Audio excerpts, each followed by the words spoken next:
Bab 471 Putri Feng Hua. Membiarkan Xin Yan mendapatkan kembali nama keluarganya dan mengizinkan klan Ye mendapatkan kembali kebebasan mereka. Ini mungkin terdengar seperti dua permintaan, tapi bukan karena Xin Yan adalah anggota klan Ye.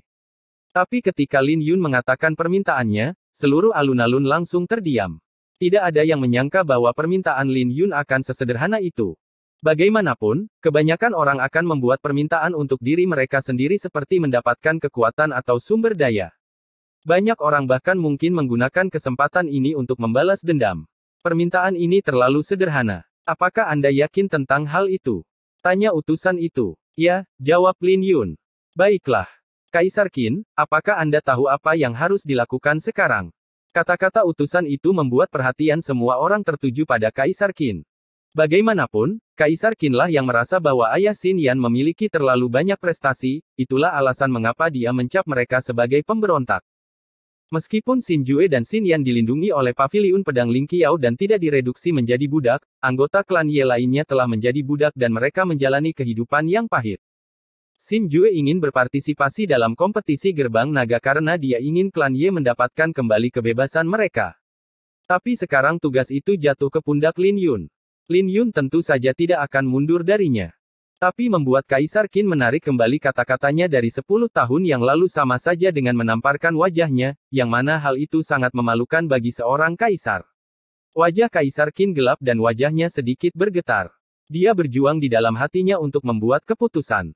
Beberapa waktu kemudian, dia memejamkan mata dan tampak menua dalam sepersekian detik, mulai hari ini dan seterusnya, klan Ye akan mendapatkan kembali kebebasan mereka. Mereka tidak lagi menjadi budak.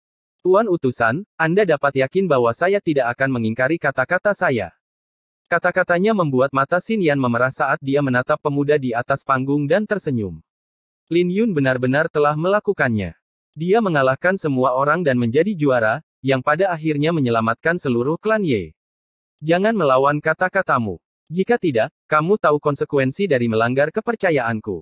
Adapun hadiah semua orang dalam kompetisi, itu akan dikirimkan kepada kalian bertujuh 3 hari kemudian.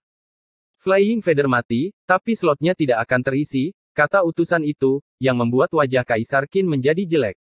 Semua orang juga merasa kasihan karena mereka awalnya mengira ada slot sekarang setelah Qin Yu meninggal.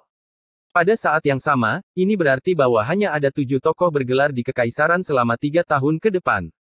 Wajah Kaisar Qin gelap. Jelas, dia tidak bisa menerima hasilnya. Dia awalnya ingin melihat Qin Yu menjadi juara, tapi dia malah melihat Qin Yu mati di depannya. Kemarahan yang dia rasakan tidak bisa digambarkan. Selain itu, dia tidak bisa melampiaskan kemarahannya karena utusan itu. Bagaimanapun, dia harus kembali melawan kata-katanya sendiri dan menganggap para pemberontak itu tidak bersalah. Ketika dia berjalan melewati Putri Feng Hua, sang putri melihat ke depan tanpa meliriknya. Kau sama seperti ibumu. Kamu masih belum mau memaafkanku. Senyum Kaisar Qin getir. Tapi senyum ini membuat wajahnya terlihat lebih tua. Ketika semua orang melihat sosok Kaisar Qin yang telah pergi, mereka semua merasa bahwa dia tampak sunyi. Semua orang mulai pergi saat Kaisar Qin pergi, tetapi ketika sekte lain pergi, mereka semua menatap Lin Yun dalam-dalam dengan tatapan yang rumit.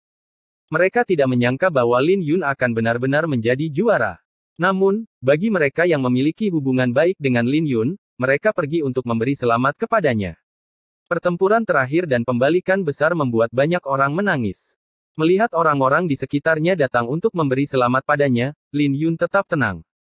Kekuatan dari beberapa kultivator alam jiwa surgawi telah sangat mengejutkannya. Qin Yu hanya berada di peringkat 5 besar di antara murid-murid Hua Yunsu, tapi bakat Lin Yun setidaknya lebih kuat dari Qin Yu. Dia baru berusia 18 tahun dan dia telah mencapai sesuatu yang hanya diimpikan oleh banyak orang. Selamat, Tuan Pemakaman Bunga.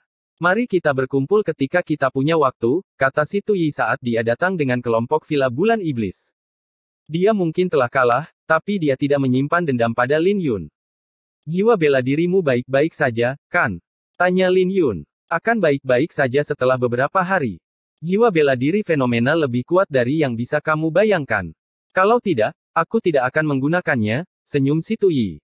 Benar-benar mengagumkan bagaimana kau menghentikan pernikahan Qin Yu dengan dirimu sendiri dan pedangmu, kata Tuan Muda Su Yue sambil menatap Xin Yan. Tatapannya langsung membuat Xin Yan tersipu malu. Di sisi lain, semua orang dari paviliun pedang Ling Qiao semuanya mengungkapkan senyum penuh pengertian. Bahkan Lin Yun mengungkapkan senyum malu, tapi dia tidak menindaklanjuti topik tersebut. Tatapannya tertuju pada sang putri. Dia tampak agak kecewa. Bagaimanapun, sang putri tidak datang untuk memberinya selamat sekarang karena kompetisi telah berakhir. Setelah semua orang pergi, Xin Yan angkat bicara, Lin Yun, aku ingin pergi ke hutan pemakaman pedang untuk menemui kakak laki-lakiku. Baiklah. Ayo pergi bersama. Tuan 13, Anda bisa ikut dengan kami.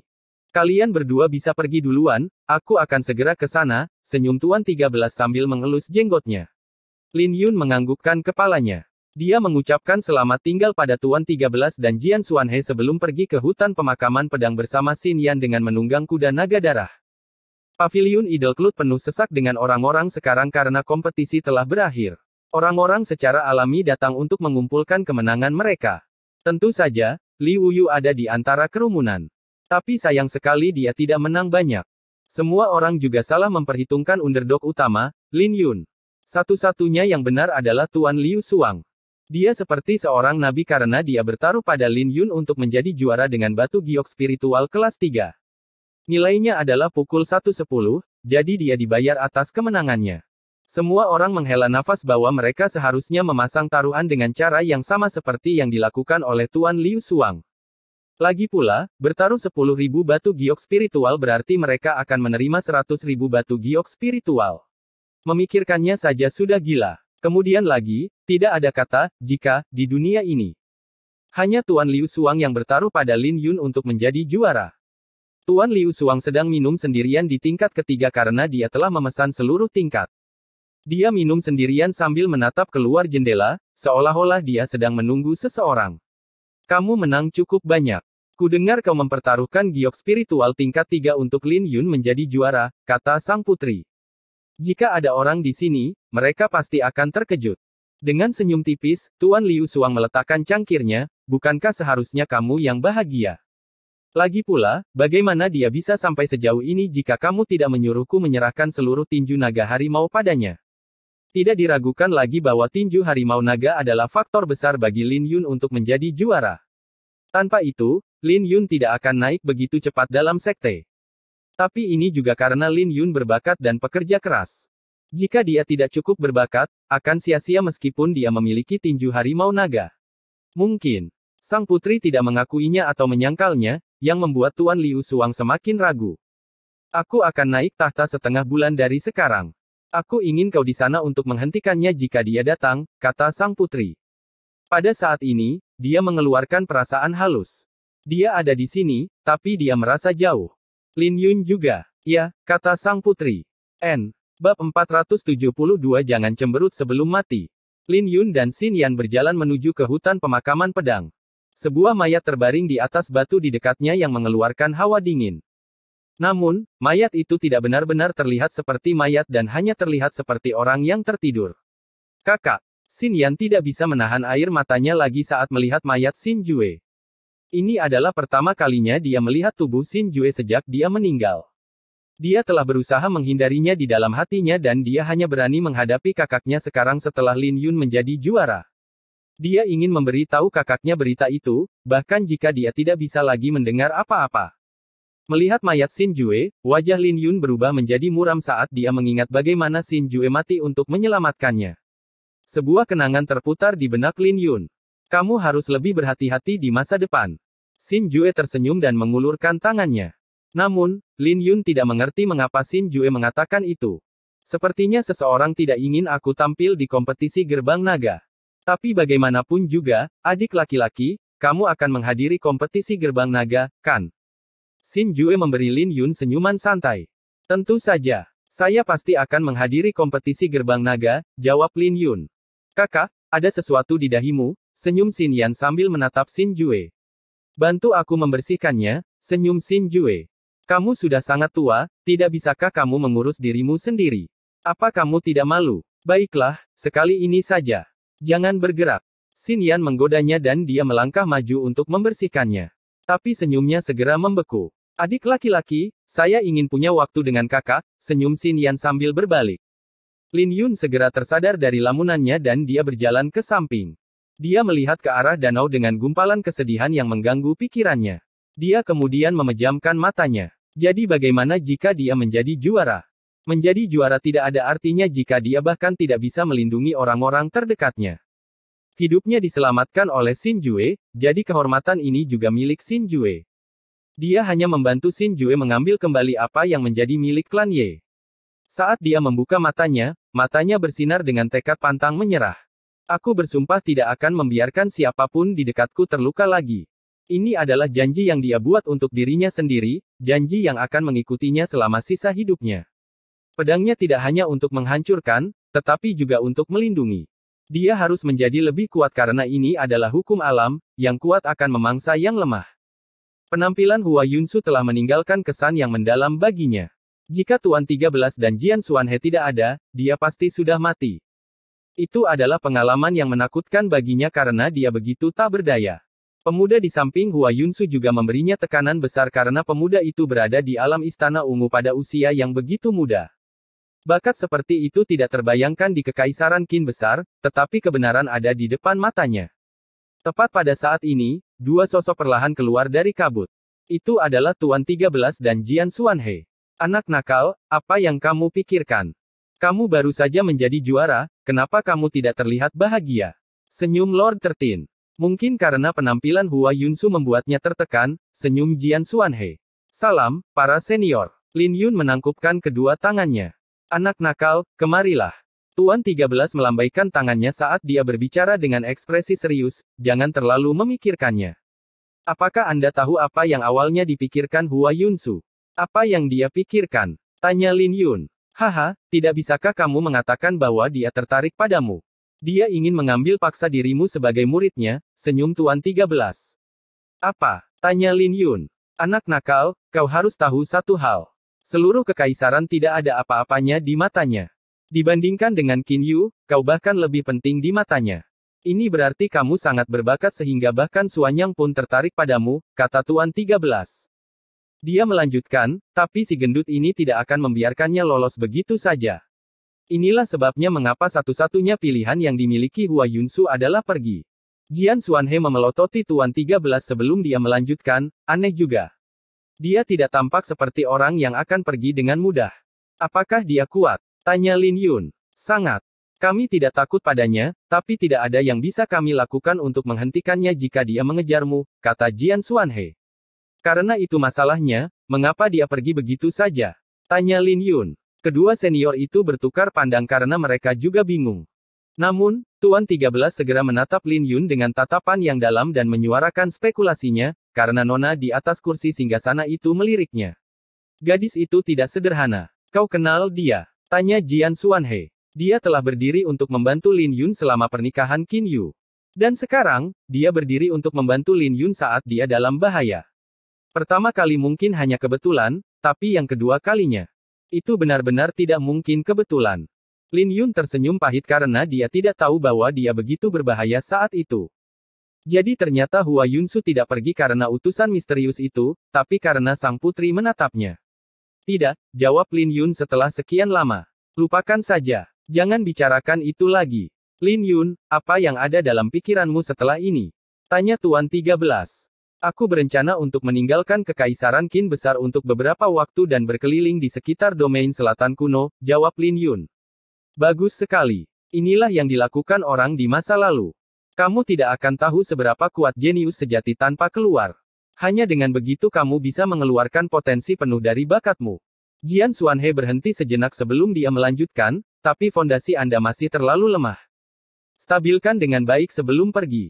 Sebelum Anda pergi, saya juga punya hadiah untuk Anda. Hadiah. Lin Yun penasaran. Tidak perlu dipikirkan. Kamu akan tahu kapan waktunya tiba. Gendut jelas lebih baik daripada utusan terkutuk yang hanya tahu cara memberikan artefak kosmik, senyum Tuan 13. Jelas, mereka masih tidak senang dengan utusan yang tidak dapat diandalkan yang lebih menikmati pertunjukan daripada mengambil sikap. Hal ini juga mengakibatkan paviliun pedang Ling Qiao berada dalam situasi yang berbahaya. Tinggallah di sini di paviliun pedang Ling Qiao untuk beberapa hari ke depan. Ingatlah bahwa namamu suatu hari nanti akan menyebar ke seluruh kekaisaran Qin yang hebat karena kamu telah menggenggam pedang Xiantian sebelum mencapai alam Istana Ungu, senyum Tuan 13 dengan ekspresi puas. Di mana Xin Yan? Tanya Jian Xuanhe. Dia pergi menemui kakak, jawab Lin Yun. Ayo kita pergi juga. Dia benar-benar sangat menderita, tapi setidaknya semuanya menjadi lebih baik pada akhirnya. Kedua orang tua itu tersenyum saat mereka menuju ke arah Xin Yan. Melihat kedua tetua itu, Lin Yun akhirnya membuat keputusan dan berkata, tolong tunggu. Ada yang ingin saya katakan. Oh. Jian Xuanhe dan Tuan 13 keduanya berbalik. Mengumpulkan keberaniannya, Lin Yun angkat bicara, aku tidak akan melupakan anugerah yang kalian berdua tunjukkan padaku. Jika Anda membutuhkan saya di masa depan, beritahu saya. Aku tidak akan mengerutkan kening bahkan sebelum mati. Lin Yun harus mengumpulkan keberaniannya untuk mengucapkan kata-kata itu pada dua orang ahli alam jiwa surgawi. Jika ada orang luar yang hadir, mereka pasti akan tertawa terbahak-bahak karena seseorang dari alam Istana Ungu setengah langkah mengucapkan kata-kata itu. Anda tidak hanya membutuhkan keberanian, tetapi Anda juga membutuhkan kepercayaan diri untuk mengatakannya.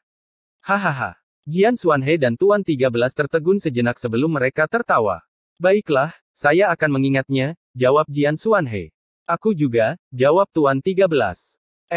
Bab 473 Permaisu.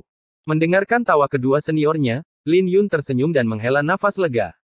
Dia membutuhkan keberanian untuk mengucapkan kata-kata itu di hadapan dua orang ahli alam jiwa surgawi, tapi dia bersungguh-sungguh dengan perkataannya. Jika kedua tetua itu membutuhkan bantuannya suatu hari nanti, dia pasti tidak akan mengedipkan mata. Paviliun Master benar. Saya tidak terburu-buru untuk pergi dan kultivasi saya masih belum stabil. Aku perlu menenangkan diri sejenak, gumam Lin Yun sambil mengambil matras yang dia dapatkan dari alam teratai iblis untuk bermeditasi.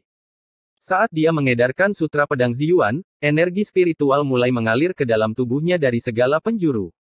Saat bunga Ziyuan mekar di nadi dantiannya, pembuluh darahnya yang dalam mulai bersinar dengan energi asal berwarna ungu. Energi asal terasa seperti gunung berapi yang meledak dan Lin Yun bisa merasakan kekuatan yang memenuhi tubuhnya. Dia hanya membutuhkan satu pikiran untuk melepaskan kekuatan yang jauh melebihi alam Istana Ungu. Jika dia menghadapi tetua alam Istana Ungu sekarang, dia memiliki setidaknya 60% keyakinan untuk menang. Ini semua karena 3 asal-usul yang ditinggalkan oleh pelindung Plum. Itu juga berkat sutra pedang Ziyuan. Bagaimanapun, itu adalah teknik kultivasi kuno. Tetapi teknik kultivasi telah terjebak di tahap ke-9 untuk waktu yang lama, tidak seperti bagaimana ia dengan mudah naik level di masa lalu.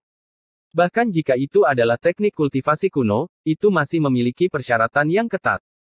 Jika tidak, dia akan berakhir seperti Qin Yu yang mengamuk saat mengembangkan teknik kultivasi tingkat bumi.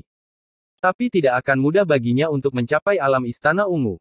Yang disebut alam Istana Ungu berarti membuka Istana Ungu di dantian Anda dan membiarkan energi asal Anda mengembun menjadi cairan. Tidak mudah untuk melakukan hal ini dan setiap kegagalan akan membawa serangan balik energi asal. Dalam kasus yang serius, orang yang berkultivasi akan jatuh dari kultivasi mereka saat ini. Jadi, menerobos tidak disarankan kecuali jika seseorang merasa percaya diri. Tetapi membuat terobosan biasanya membutuhkan bakat yang menantang surga seperti Bailik Xuan, pertemuan ajaib, atau seorang senior dari kekuatan penguasa untuk membimbing Anda. Jika tidak, Anda akan menghabiskan waktu bertahun-tahun sebelum membuat terobosan. Alam Istana Ungu adalah ambang batas yang penting. Biasanya jika Anda tidak dapat mencapai alam Istana Ungu dalam waktu 3 tahun setelah mencapai alam Istana setengah langkah valet, Anda praktis akan kehilangan kesempatan untuk mencapai alam jiwa surgawi. Jadi Lin Yun ingin mencari kesempatan dan mendapatkan bimbingan dari Jian Xuanhe. Ketika dia melihat ke dalam dantiannya, dia melihat 2 jiwa bela diri yang ganas berdiri berdampingan. Mereka adalah Qiongqi dan Naga Aurora. Kelahiran Qiongqi mengejutkan Lin Yun karena jiwa bela diri, pedang patah, dilepaskan 1 inci ketika dia menggenggam pedang Xiantian. Rantai yang putus adalah katalisator bagi Qiongqi untuk muncul. Semua orang mengira bahwa jiwa bela dirinya adalah 2 jiwa chaos primordial, tetapi Lin Yun tahu bahwa pedang patah yang misterius itu adalah jiwa bela dirinya yang asli. Qiongqi dan Naga Aurora hanyalah figuran. Tapi sayang sekali dia masih jauh dari melepaskan jiwa bela dirinya yang sebenarnya. Mencapai alam Istana Ungu saja sudah memusingkan baginya. Waktu berangsur-angsur berlalu dan Lin Yun telah berfokus pada kultivasi. Setelah Sutra Pedang Ziyuan mencapai tahap ke-9, dia bisa mengatakan bahwa itu sama sekali berbeda dari tahap ke-8. Tidak mudah mencoba membuka saluran di meridiannya. Ada banyak titik akupuntur misterius yang menyatu. Apa yang harus dilakukan Lin Yun sekarang adalah menyelesaikan siklus lengkap untuk memurnikan energi asalnya. Dengan mengambil satu langkah lagi dalam memurnikan energi asalnya akan sebanding dengan aura pedangnya. Tapi tidak mudah untuk membuat siklus lengkap dengan Sutra Pedang Ziyuan. Butiran keringat segera menutupi dahinya karena ini adalah pertama kalinya dia mencoba berkultivasi sejak dia mencapai tahap ke-9. Lagi pula, dia tidak punya banyak waktu untuk melakukannya di kompetisi gerbang naga. Seiring waktu perlahan-lahan berlalu, untaian putih muncul dalam energi asal ungu miliknya. Untaian energi putih itu bersinar terang seperti matahari. Lin Yun membuka matanya dan menghembuskan nafas panjang saat kelelahan tertulis di wajahnya. Tahap ke-9 dari Sutra Pedang Ziyuan sebanding dengan teknik kultivasi tingkat bumi biasa. Tapi kesulitan dalam mengolahnya tidak bisa diremehkan. Hanya membuat satu siklus lengkap membutuhkan waktu 3 hari. Tahap ke-9 dari Sutra Pedang Ziyuan adalah ambang batas yang penting. Dia bisa memutar bunga Ziyuan secara terbalik untuk mendapatkan dorongan besar dalam energi asalnya. Ketika dia mencapai tahap ke-9 puncak, dia akan mampu membentuk arai pedang Ziyuan. Menurut catatan, dia bisa memanggil pipit es ungu di tahap ke-10. Pada tahap ke-13, dia bisa memadatkan api suci Ziyuan yang bisa membakar segalanya. Pada tahap ke-16, setelah penguasaan penuh, dia akan bisa menyempurnakan kotak pedang. Setelah 3 hari berikutnya, Lin Yun dan Xin Yan kembali ke sekte. Lin Yun menghabiskan sebagian besar waktunya untuk mengembangkan Sutra Pedang Ziyuan di malam hari untuk memurnikan energi asalnya. Pada siang hari, dia akan berlatih pedang aquaselenik. Saat ini, menggunakan pedang aquaselenik semudah melenturkan otot-ototnya. Itu tidak ada hubungannya dengan kultivasinya, tetapi fakta bahwa dia memahami maksud pedang Xiantian yang lengkap. Sekarang, pedang aquaselenik tidak cukup baginya. 5 hari kemudian, di Gunung Liontin, Lin Yun masih berlatih pedang aquaselenik. Cahaya terang tiba-tiba muncul dari pedang pemakaman bunga yang menerangi langit. Bulan bercahaya. Segudang embun beku. Lin Yun menyapu pandangannya dan mengarahkan pedangnya ke depan. Pedang pemakaman bunga mulai berdengung dengan hawa dingin yang tak terbatas menyapu, membekukan segalanya. Kemudian, Lin Yun terbagi menjadi 9 bayangan. Ketika semua bayangan itu bergabung bersama, Lin Yun mengayunkan pedangnya. Dia melepaskan refleksi bulan. Di bawah pedangnya, tebing setinggi 100 meter itu terbelah menjadi 2. Ketika Lin Yun mendarat di tanah, pecahan-pecahan batu besar berjatuhan. Lin Yun, seorang diaken berpakaian abu-abu tercengang ketika dia melihat pemandangan ini, bahkan suaranya pun bergetar. Apakah Lin Yun benar-benar berada di alam istana ungu setengah langkah? Hanya dengan melihat Lin Yun membuatnya merasa seperti berada di bawah tekanan besar. Lin Yun menyarungkan pedangnya dan mendarat di tanah. Baru saat itulah diaken itu menghela nafas lega. Ada apa? Tanya Lin Yun. Diaken itu tertegun sejenak sebelum dia menjawab, pelindung Plum menyuruhku datang. Dia menunggumu di aula utama. Terima kasih. Lin Yun kemudian berpikir dalam-dalam. Pelindung Plum sedang mencariku. Kemudian, dia teringat bahwa Jian Xuanhe memiliki hadiah yang sangat besar untuknya. Pelindung Plum seharusnya memanggilnya untuk memberikan hadiah itu. Sosok Lin Yun berkelebat dan dia menghilang di detik berikutnya. Kakak senior Lin. Salam, kakak senior Lin. Halo, kakak Lin. Setiap murid yang dia lewati akan menyapanya untuk mengungkapkan rasa hormat mereka. Lagi pula, siapa yang tidak tahu bahwa Lin Yun menjadi terkenal selama kompetisi dan membawa kehormatan bagi sekte. Kakak senior Lin adalah legenda hidup di Kekaisaran. Terutama karena dia memahami maksud pedang Xiantian sebelum mencapai alam istana ungu. Tidak ada seorang pun dalam kompetisi yang bisa menandinginya. Aku ingin tahu seberapa jauh dia akan mencapai di masa depan. Ya, kakak senior membayangi tokoh-tokoh bergelar lainnya. Dia masih menjadi topik hangat bahkan setelah sekian hari. Kau tidak bisa menyalahkan dia. Lagi pula, siapa juara sebelumnya yang memiliki prestasi yang sebanding? Banyak murid memandang Lin Yun dengan hormat dan diaken yang berjalan di samping Lin Yun juga berhati-hati. Diaken itu tiba-tiba tersenyum, Lin Yun, kamu pasti tidak mengetahui berita ini karena kamu telah menghabiskan beberapa hari terakhir untuk berkultivasi. Ada apa? Tanya Lin Yun dengan rasa ingin tahu. 5 hari dari sekarang, Putri Feng Hua akan naik tahta dan menjadi permaisuri pertama di Kekaisaran. Lin Yun tiba-tiba berhenti berjalan saat dia terkejut dengan berita itu. Dia melihat ke arah sehelai rambut yang melingkar di kelingkingnya dan berpikir keras. Tuan Putri, siapa sebenarnya dirimu?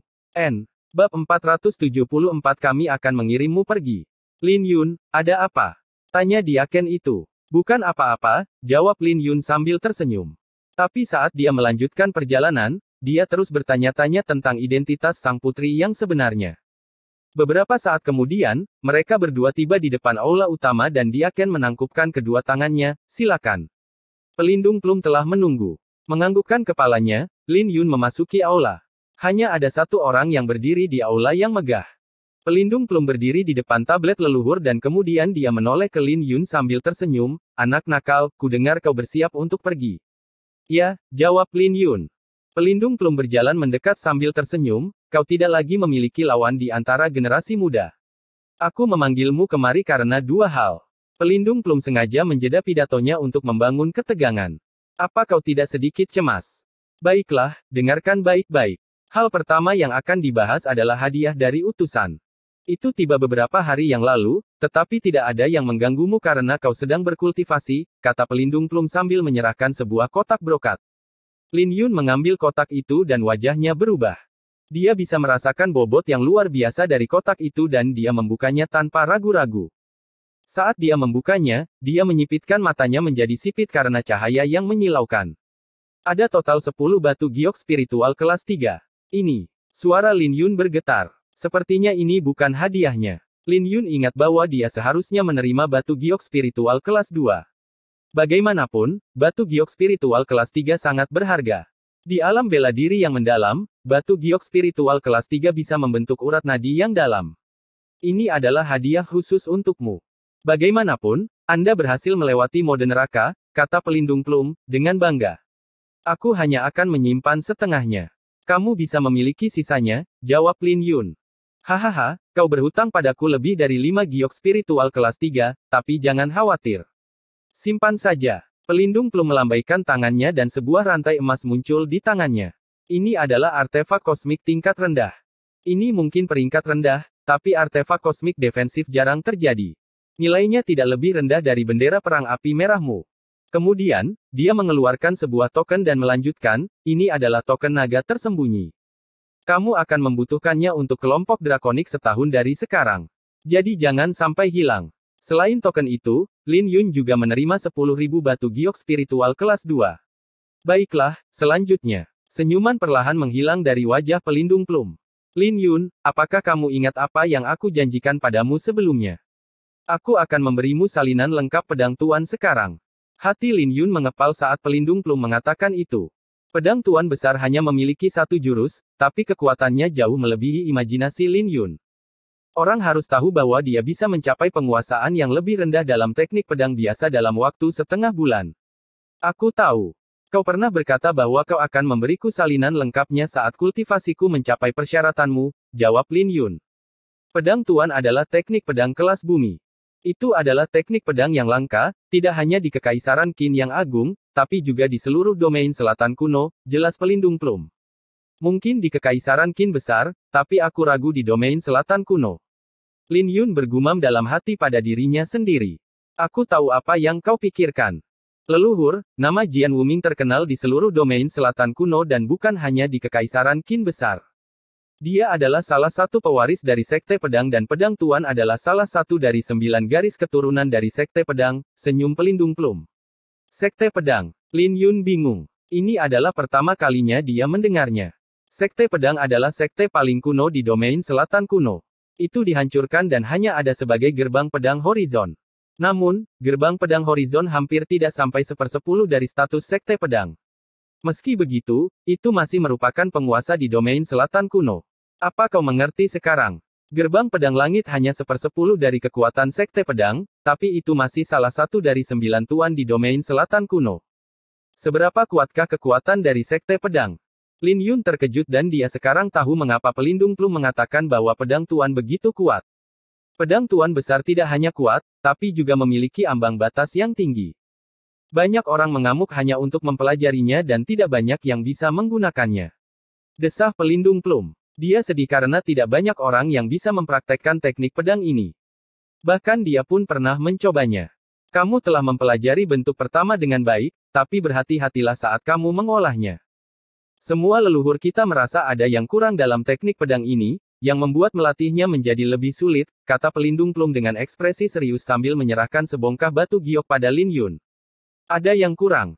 Bagi Lin Yun, ini masuk akal karena dia bisa merasakan hal yang sama. Pedang Tuan memiliki total 9 jurus, jelas pelindung plum. Jurus-jurus ini bisa digunakan sendiri-sendiri atau digabungkan. Tapi jangan coba-coba memaksakannya. Jika Anda mengamuk saat mempraktikkannya, serangan baliknya akan sangat hebat. Aku mengerti, jawab Lin Yun. Baiklah kalau begitu. Aku akan menunggumu 1 tahun dari sekarang. Pelindung plum menampakkan senyum hangat, aku tidak sabar untuk melihat penampilanmu di perjamuan Dracula. Aku tidak akan mempermalukan sekte di perjamuan drakonik, jawab Lin Yun. Dia menantikan perjalanan yang tidak diketahui itu. Fakta bahwa sekte itu akan memberikan teknik pedang yang begitu berharga pada dirinya bukan hanya berarti mereka mempercayainya. Itu menandakan bahwa Lin Yun adalah harapan mereka. Lin Yun tidak tahu bahwa 2 sosok muncul di aula setelah dia pergi. Sosok itu adalah Tuan 13 dan Jian Xuanhe, keduanya mengenakan ekspresi serius.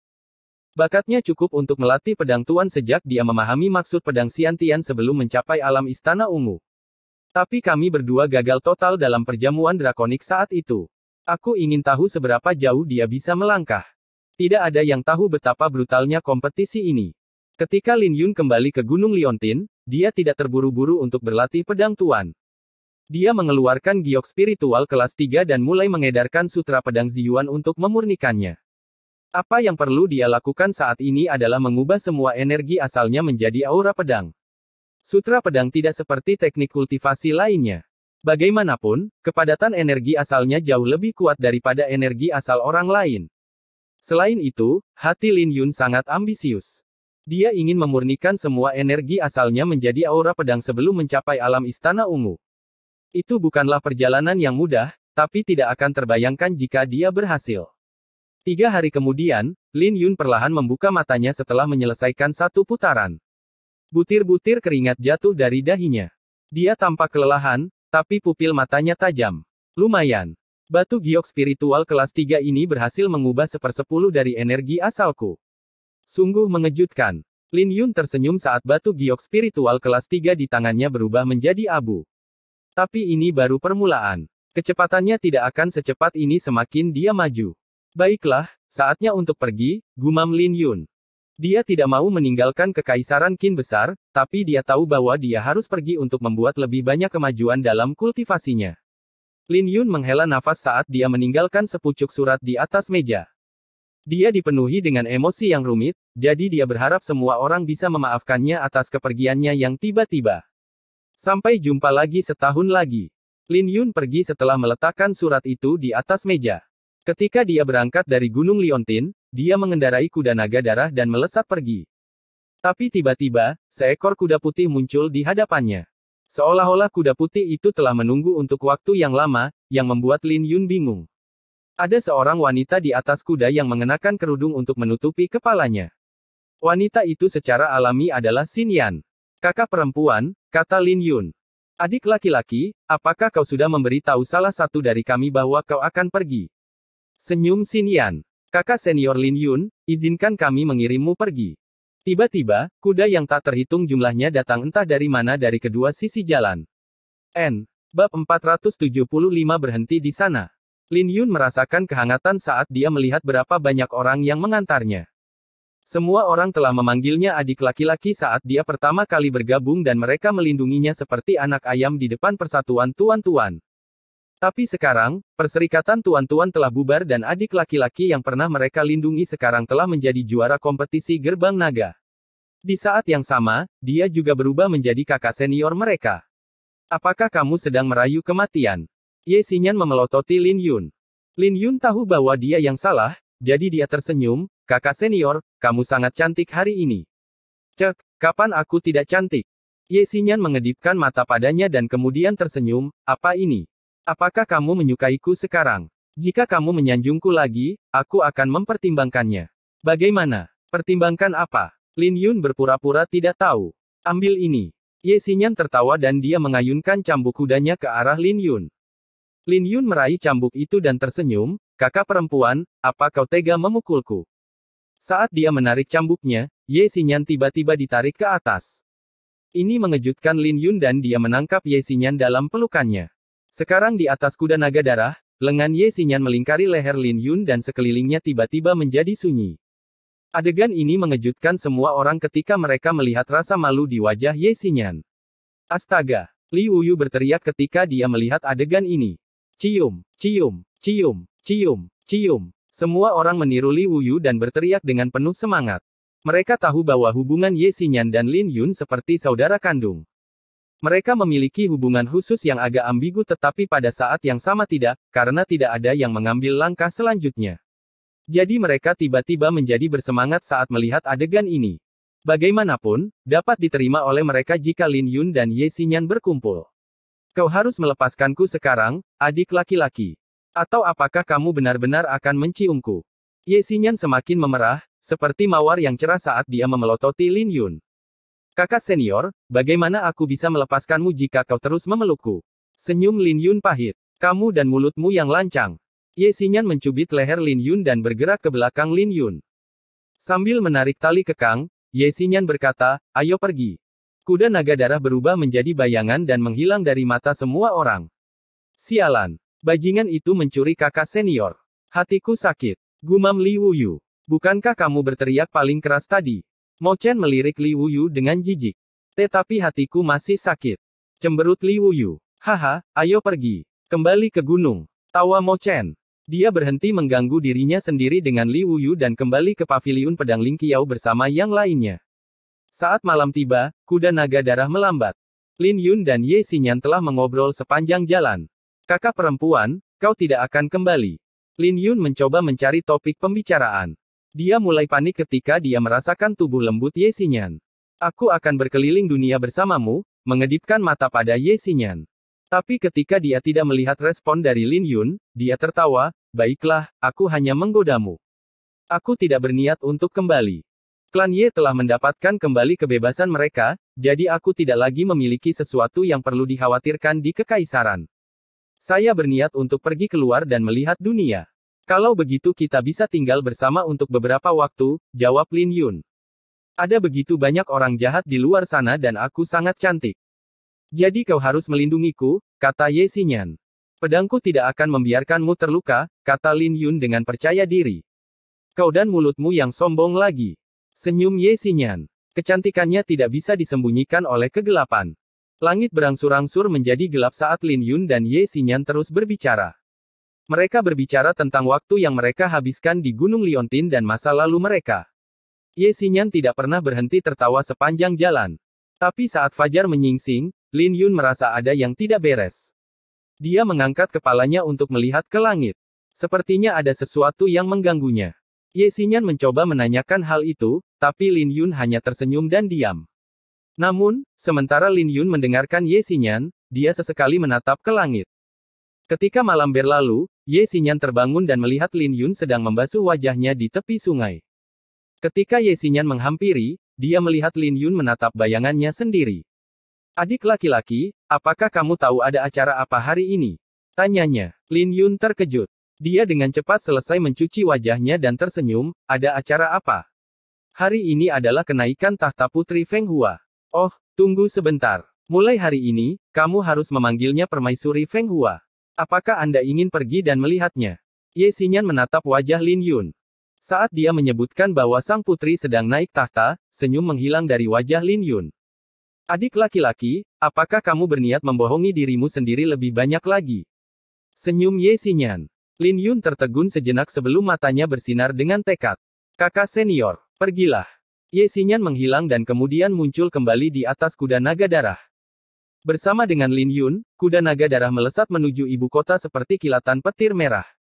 Dalam waktu hampir 2 jam, ibu kota sudah terlihat oleh mereka. Ada antrian panjang di depan pintu masuk karena sang putri naik tahta hari ini. Jangan repot-repot mengantri. Menyelinaplah masuk. Aku akan menunggumu di sini. Oke. Lin Yun mengangguk dan dia menghilang melalui tembok kota. Dengan kekuatannya saat ini, secara alami sangat mudah baginya untuk melompati tembok kota. Tapi dia tidak melihat bahwa Ye Xinyan menggigit bibirnya di atas kuda naga darah. Ketika Lin Yun berhasil melewati tembok, dia berubah menjadi kabur biru saat dia melakukan perjalanan di atap. Dia mengenakan ekspresi serius. Dia tidak lupa bahwa hari ini adalah hari kenaikan Putri Feng Hua, tapi dia tidak bisa melihatnya.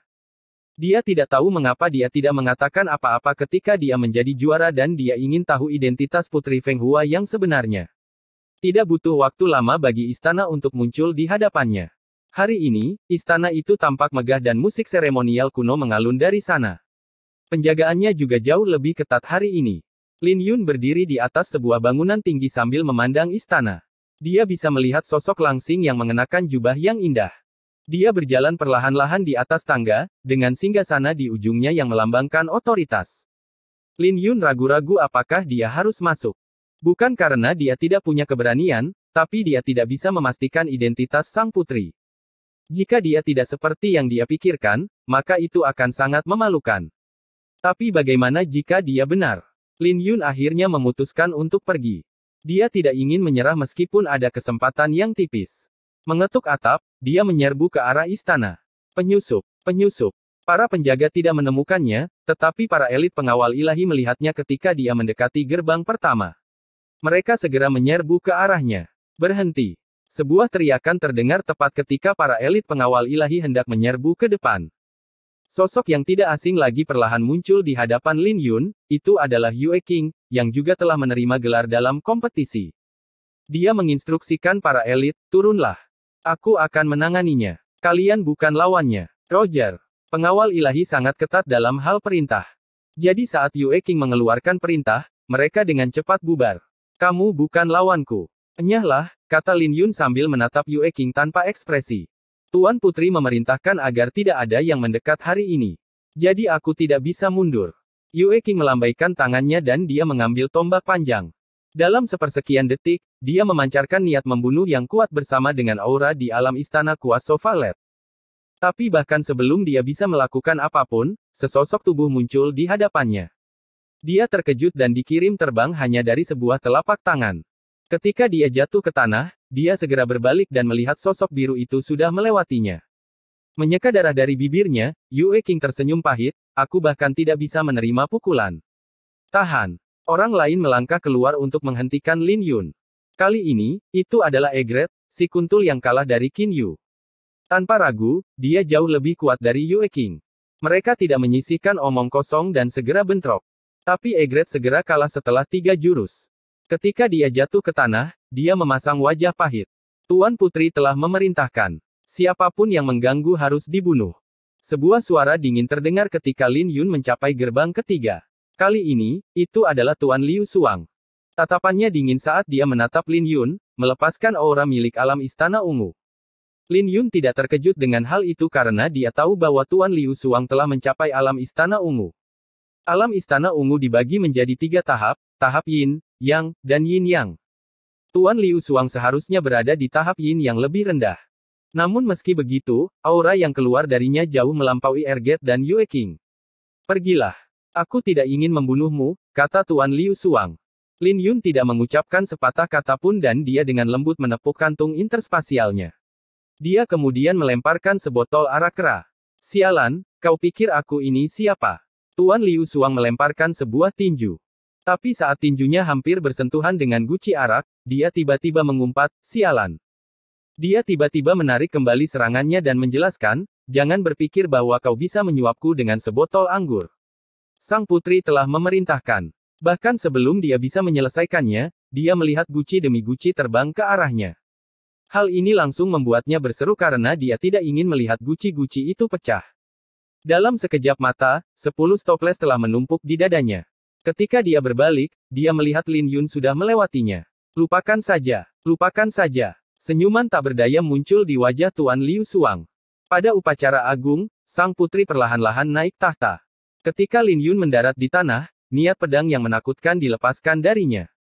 Dalam sepersekian detik itu, musik terganggu dan tatapan yang tak terhitung jumlahnya diarahkan padanya. Tapi Lin Yun menatap sosok yang berjalan menuju singgasana. Melihat bahwa dia tinggal selangkah lagi dari singgasana, Lin Yun berteriak, Su Ziao, berhenti di sana. Teriakannya bergema, dan sosok Langsing itu tiba-tiba tersentak ketika Lin Yun berteriak, Su Ziao. Melihat reaksi ini, Lin Yun bersuka cita karena itu benar-benar dia. Dia segera berlari cepat.